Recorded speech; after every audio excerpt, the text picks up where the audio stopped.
ছাড়ুন আমাকে, ছাড়ুন বলছি, আমার লাগছে। আহ, কি হচ্ছে এসব? আমাকে কোথায় নিয়ে যাচ্ছেন? তিশার হাত ধরে একটা লোক তাকে টেনে টেনে নিয়ে যাচ্ছে। তিশা কাঁদতে লাগলো। লোকটা তাকে টানতে টানতে একটা পরিত্যক্ত বিল্ডিংয়ে নিয়ে গেল। তারপর খুলতে লাগলো তার পরনের শার্ট। তিশা তার ওড়নাটা খুব শক্ত করে চেপে ধরে রেখেছে। নিজেকে কারো কাছে সে বিলিয়ে দেবে না। সে নিজেকে নষ্ট করতে চায় না। কেউ কি আছে? প্লিজ আমাকে বাঁচাও। তিশার সামনে দাঁড়িয়ে থাকা লোকটাকে বলল, আমাকে মেরে ফেলুন, তবু আমার কাছে আসবেন না, আমাকে স্পর্শ করবেন না প্লিজ। লোকটা তিশার কোনো কথা শুনল না। সে তিশার জামাগুলো টেনে খুলে ফেলল। তারপর ইচ্ছে মতো তার শারীরিক চাহিদা মিটিয়ে উঠে পড়ল। এরপর তিশার হাত টেনে ধরে তাকে বুকের সাথে মিশিয়ে নিয়ে বলল, আমি যাকে স্পর্শ করি তাকে আর কেউ স্পর্শ করতে পারবে না, সেটা চোখ দিয়ে হোক বা শারীরিকভাবে হোক। এখন তুমি আমার স্পর্শ পেয়ে গেছো সুইটহার্ট। লোকটার কথা আমার মাথার উপর দিয়ে যাচ্ছে। কে এই লোক? আমি তোকে চিনি না। কি বলছে? আমার সব শেষ করে দিয়ে কি সব আজগুবি কথা বলছে? তিশা মেঝে থেকে কাঁপা শরীর নিয়ে উঠে তার জামাগুলো মেঝে থেকে কুড়িয়ে নিল। লোকটা অদ্ভুতভাবে আমার দিকে তাকিয়ে আছে। আমার খুব লজ্জা করছিল। এমনিতেই শরীরে ছিটা ফোটাও নেই। তিশা তাড়াতাড়ি জামাটা গায়ে দিয়ে নিল। সে উঠে দাঁড়াতে তার শরীর কাঁপতে লাগলো। আফাজ তাকে শক্ত করে ধরল। আফাজের গরম নিঃশ্বাস তিশার মুখে আছড়ে পড়ছে। তিশার ঠোঁট কাঁপছে। আফাজ তার ঠোঁট দুটি নিজের দখলে নিয়ে এলো। তিশা এবার আর পারল না, আফাজের বুকে ঢলে পড়ল। কি স্নিগ্ধ লাগছে ওকে দেখতে। আমি শুধু তাকিয়েই আছি। আফাজ বলল, কি করব সুইটহার্ট, তোমাকে নিজের করে পাওয়ার এটাই একমাত্র পথ খোলা ছিল। আমাকে তো তুমি ভুলেই গেছো, কিন্তু আমি তোমাকে এখনো ভুলতে পারিনি। আফাজ তিশাকে কোলে করে নিজের বাসায় নিয়ে এলো। তিশা প্রায় আধা ঘন্টা পর চোখ খুলল। আমি চোখ খুলতেই দেখলাম একটা বিশাল বড় রুমে শুয়ে আছি। আমি বিছানা ছেড়ে উঠতে যাব তখন কোমরে ব্যথা অনুভব করলাম। আহ আহ আফাজ দৌড়ে এসে বলল, কি হলো সুইটহার্ট, তুমি এমন করছো কেন? তোমার কোথাও লাগছে? তিশা আফাজের হাত সরিয়ে দিয়ে চেঁচিয়ে বলল, ছাড়ুন আমাকে। কোথায় নিয়ে এসেছেন আমাকে? এটা আমার বাসা। এখনো কি আপনার শারীরিক চাহিদা মেটেনি? এখন কি বাসায় নিয়ে এসেছেন অতিরিক্ত চাহিদা মেটাতে? আহা সুইটহার্ট, এভাবে বলছো কেন? তোমার শরীর আমার চাহিদা না, আমার ভালোবাসা। তুমি পুরোটাই আমার ভালোবাসা। I hate you. আপনার নোংরা ভালোবাসা আমি মানি না। তিশা উঠতে যাবে তখনই আফাজ তাকে বিছানায় জোর করে শুয়ে তার উপর উঠে পড়ল। এবার আফাজ তার পুরো মুখে চুমু খেতে লাগলো। তিশা সহ্য করতে না পেরে আফাজকে তার সব শক্তি দিয়ে ধাক্কা দিল। আফাজ এক ঝটকায় তাল সামলাতে না পেরে বিছানা থেকে নিচে পড়ে গেল। তিশা দৌড়ে রুম থেকে বেরিয়ে পড়ল। তবে সে বেশি দূর যেতে পারল না। আফাজ নিচ থেকে উঠেই তাকে ধরে ফেলল। আফাজ তিশাকে জড়িয়ে ধরে তার মাথায় হাত বুলিয়ে দিতে লাগলো আর বলল, সুইটহার্ট, তুমি এমন করছো কেন বলো তো? আপনি একটা সাইকো। আমাকে ছাড়ুন বলছি। হঠাৎ একটা মহিলা সার্ভেন্ট এসে বলল, স্যার, কাজী সাহেব চলে এসেছে। তিশা কথাটা শুনে বেশ অবাক হলো। আফাজ বলল, তুমি যাও, ড্রেস নিয়ে আসো। সার্ভেন্টটি চলে গেল। কিছুক্ষণ পর সে একটা লেহেঙ্গা নিয়ে এলো। তারপর আফাজ তা দেখে তিশাকে বলল, সুইটহার্ট, তাড়াতাড়ি রেডি হয়ে নাও, আজ আমাদের বিয়ে। আমি লোকটার কথা শুনে আকাশ থেকে পড়লাম। এটা বলে কি আজ নাকি আমার এই ব্যাটার সাথে বিয়ে? তিশা বলল, আমি এই বিয়ে মানি না। আমি আপনার মতো রেপিস্টকে বিয়ে করব না। আফাজ হেসে বলল, ওকে ফাইন, করতে হবে না, কিন্তু এরপর এই ছেঁড়া কাপড়ে যখন বাসায় ঢুকবে সবাই জেনে যাবে তুমি রেপড হয়েছো। সবাই সিসি করবে, তখন লোকজনের কাছে এই মুখটা আর দেখাতে পারবে না। তিশা কাঁদতে কাঁদতে বলল, আমি আপনার কি ক্ষতি করেছিলাম? কেন আপনি আমাকে শাস্তি দিচ্ছেন? ভালোবাসি তাই। ভালোবাসায় অল্প একটু শাস্তি পেতে হয়। আফাজ সার্ভেন্টটিকে বলল তিশাকে সাজিয়ে দেওয়ার জন্য। এরপর সার্ভেন্টটি তিশাকে লেহেঙ্গা পরিয়ে দিল। ইচ্ছা না থাকা সত্ত্বেও তিশা রেডি হয়েছে, কারণ তার মান সম্মান রক্ষা করা এই মুহূর্তে বেশি জরুরি। এরপর লেহেঙ্গাটি পরে নিচে নেমে এলো তিশা। আফাজ শেরওয়ানি পরে বসে আছে। দুজনকে পাশাপাশি বসানো হলো। একদম পারফেক্ট লাগছে দুজনকে। এবার কাজী সাহেব বললেন। তিশা আফাজের পুরো নাম শুনে চমকে উঠল। পাশ ফিরে আফাজের দিকে তাকালো। আফাজও তার দিকে তাকালো। তিশার চোখ ছল ছল করে উঠল। সে মনে মনে বলল, কবুল কবুল কবুল। এবার আফাজ বলল, কবুল কবুল কবুল। কবুল বলা শেষে তারা বিয়ের রেজিস্ট্রিতে সাইন করলো। তারপর ক্যামেরাম্যান এসে তাদের ছবি উঠিয়ে দিল। সবাই চলে যাওয়ার পর এক মহিলা এসে তাকে তার রুমে নিয়ে গেল। তিশা ঘুমটা উঠিয়ে মেঝেতেই বসে রইল। আফাজ ঘরে ঢুকে দেখলো তিশা নিচে বসে আছে।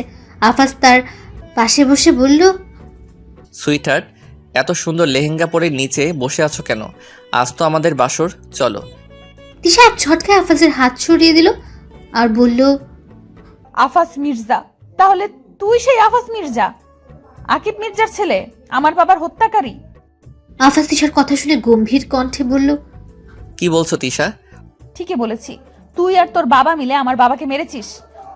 তোমার বাবা তো আমার বাবার বন্ধু ছিল। বন্ধু ছিল না, তোর বাবা সম্পত্তির লোভে আমার বাবাকে মেরে ফেলেছিল। তিশা, আমার বাবা এতটা নিচে নামেনি যে সম্পত্তির লোভে কাউকে খুন করবে।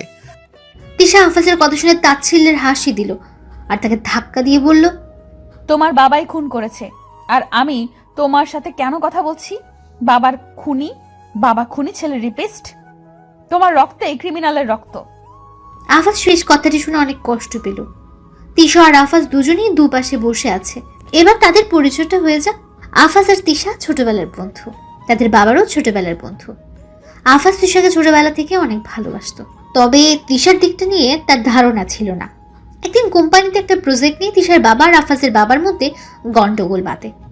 তারা তাদের শেয়ার আলাদা করে ফেলেন। তখনই এর কিছুদিন পর হঠাৎ আফাজের বাবা স্ত্রীপুত্রকে নিয়ে একেবারে নিরুদ্দেশ হয়ে যান। তার কোনো খবরই পাওয়া যাচ্ছিল না। তিনি নিরুদ্দেশ হওয়ার সপ্তাহখানেক পর তিশার বাবাকে নিজ অফিসে কয়েকজন মুখোশধারী লোক এসে গুলি করে হত্যা করে। তাদের কোম্পানির ম্যানেজার জানায় আফাজের বাবা এই খুনের সাথে জড়িত ছিলেন। আমার কিচ্ছু ভালো লাগছে না। তিশা কি শুধু শুধু আমাকে ভুল ভাবছে? ও কেন ভাবছে আমার বাবাই খুনি? সকালে আফাজ তিশার জন্য নাস্তা বানিয়ে রুমে নিয়ে এলো। তিশা চোখ খুলে আশেপাশে তাকাতে কালকের ঘটনা তার মনে পড়ে গেল। সে রাগে প্লেটটা ছুঁড়ে মারল। আফাজ তিশার পাশে বসে বলল, সুইটহার্ট, এমন করছো কেন বলো তো? চুপ, আগে আমাকে সুইটহার্ট ডাকা বন্ধ করেন। আচ্ছা তাহলে মায়াপরি? মায়াপরি ডায়াপরি ডাকবেন না, আপনি তো আমাকে ডাকবেনই না। তাহলে কি বলবো? এই শুনছো? আপনি তো আস্ত একটা ফাজিল। সরেন, সরেন বলছি। তিশা আফাজকে সরিয়ে ওয়াশরুমে চলে গেল। মুখ ধুতে তার কালকের ঘটনাগুলো মনে পড়তে লাগলো। সে সাথে সাথে শাওয়ার ছেড়ে দাঁড়িয়ে রইল। রাগে তার গা ঘিন ঘিন করছে। তিশা ভাবছে, লোকটা আমার এত বড় ক্ষতি কেন করলো? এসব ভাবতে ভাবতেই তিশা কেঁদে দিল। সে ওয়াশরুম থেকে ভেজা কাপড়ে বের হতে আফাজ তাকে টাওয়াল দিয়ে জড়িয়ে ধরল। তিশা আফাজকে আবার এক ঝটকায় সরিয়ে দিল। আফাজ বলল, তোমার ঠান্ডা লাগবে সুইটহার্ট। Just shut up. ঠান্ডা লাগলে লাগুক, তোমার কি? হ্যাঁ, আমার শরীর যা ইচ্ছা হবে, নাকি এক রাত ভোগ করেই এটাকেও নিজের মনে করছো? তোমার সবকিছুই আমার, সেই অনেক আগে থেকেই, নতুন করে আমার হতে হবে না। কেন করলে আমার সাথে এমন? কেন? আমার ভালোবাসার মানুষকে অন্য কেউ স্পর্শ করুক তা আমি চাই না। মানে? ওই ছেলেটার সাথে তোমার কি সম্পর্ক ছিল? তিশা অবাক হয়ে দাঁড়িয়ে রইল। আফাজ ফোন বের করে একটা ছবি দেখালো, যেখানে রেস্টুরেন্টে তিশা একটা ছেলের পাশে বসে আছে। তিশা বলল, ও আমার ফ্রেন্ড। কিন্তু ও তোমাকে ভালোবাসে। তুমি কিভাবে জানলে? আমার কাছে তোমার সব খবর থাকে সুইটহার্ট। ভালোবাসলেও তোমার কি? ভালোবাসতেই পারে। তুমিও কি ওকে ভালোবাসো? ছেলেটা ছিল তিশার ক্লাসমেট। রিসেন্টলি ছেলেটা তিশাকে প্রপোজ করেছে, কিন্তু তিশা না করে দিয়েছিল। তবুও ছেলেটা তিশার জন্য পাগল হয়ে যাচ্ছিল, তাই তিশা তাকে বোঝানোর জন্য রেস্টুরেন্টে ডেকে আনলো। আর এই ছবিটা তখনই তোলা হয়েছে। এবার তিশা আফাজের প্রশ্নের উত্তরে বলল, ভালোবাসলে তোমার কি? হয়তো ভালোবাসি। হঠাৎ আফাজের চেহারার রং পাল্টে গেল। মুহূর্তে সে ভয়ঙ্কর হয়ে উঠল। ঘরের জিনিসপত্র এলোমেলো করে দিল। নিজের হাত দিয়ে বারবার দেওয়ালে কাচের আয়নায় আঘাত করতে লাগলো। তিশা তাকে আটকাতে যাবে, আফাজ বলল, আমি ছাড়া কেউ তোমাকে ভালোবাসতে পারবে না, আর তুমিও শুধু আমাকেই ভালোবাসতে পারবে, আর কাউকে না। আফাজের পাগলামো দেখে তিশার খুব মায়া হলো। সে আফাজের হাত নিজের হাতের মুঠোয় নিয়ে দেখলো ভাঙা কাচের টুকরো হাতে ঢুকে গেছে। তিশা সার্ভেন্টকে ডেকে ফার্স্ট এইড বক্স আনালো, তারপর নিজের হাতে পরিষ্কার করে দিল। আফাজ তিশার দিকে মুগ্ধ দৃষ্টিতে তাকিয়ে জ্ঞান হারালো। সার্ভেন্টের সহযোগিতায় সে আফাজকে বিছানায় শুইয়ে দিল, তারপর কাপড় পাল্টে নিল। ততক্ষণে ডাক্তার এসে দেখে গেল, সাথে ওষুধও দিয়ে গেল। এবার তিশা নিচে নেমে দুপুরের খাবার তৈরি করতে লাগলো। মহিলা সার্ভেন্টটি তখন বলল, আপামনি, কিছু মনে না করলে একটা কথা বলি। হ্যাঁ বলো। স্যার তো আপনাকে পাগলের মতো ভালোবাসে। কাল জোর করে আপনাকে বিয়ে করছিল। স্যার এমন করতো না, নিশ্চয়ই কিছু হয়েছে।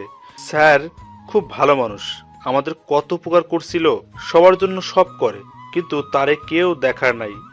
আপনি এসে গেছেন, আর চিন্তা নাই। তিশা অবাক হয়ে বলল, তোমার স্যারের বাবা মা? ওনারা তো মারা গেছে। স্যার তখন তার নানার বাড়িতে ছিল। শুনছিলাম স্যারের বাবা মারে তাদের ঘরের লোক ঢুকে খুন করেছে। জানেন কে করেছে? কে? ওদের কোম্পানির ম্যানেজার। তুমি কিভাবে জানলে? লোকটা এই বাড়িতে আইসা নিজের মুখে স্যারকে বলেছে। তোমাদের স্যার কোনো কিছু বলেনি? কেমনে বলবো? স্যারের এক বান্ধবী আছে, তারে এই ম্যানেজার কোথায় জানি লুকায় রাখছে। তিশা সব বুঝতে পারলো। সে সার্ভেন্টকে বলল, আমি একটু বাইরে যাচ্ছি। না ম্যাডাম, আপনি বাইরে গেলে স্যার আমাকে মাইরা ফেলবো। আমার ওপর বিশ্বাস রাখো, আমি ফিরে আসব। এখন আমার একটা গুরুত্বপূর্ণ কাজ করা বাকি।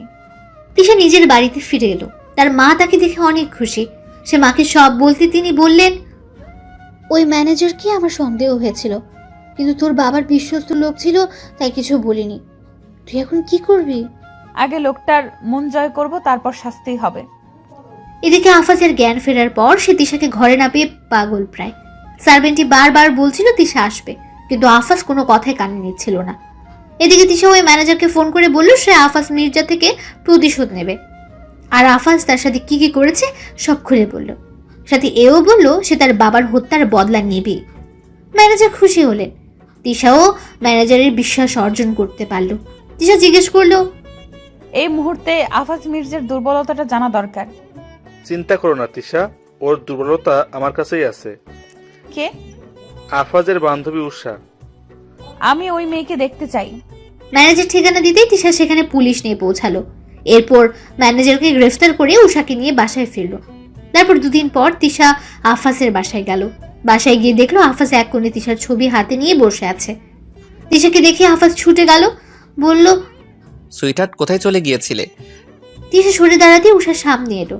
উষাকে দেখে আফাজ বাকরুদ্ধ। উষা সবটা বলতে আফাজ তিশাকে বলল, যেই কাজ আমি পারিনি তা তুমি করে দিয়েছো। তিশা বলল, তোমার সুইটহার্ট তাই? এরপর আফাজ তিশাকে শক্ত করে জড়িয়ে ধরে ঠোঁটে আলতো করে ঠোঁট ছোঁয়ালো। সেদিন থেকেই আফাজ তিশার সংসার শুরু হলো। তিশাও তার সাইকো বরকে নিয়ে এখন ভালোই আছে।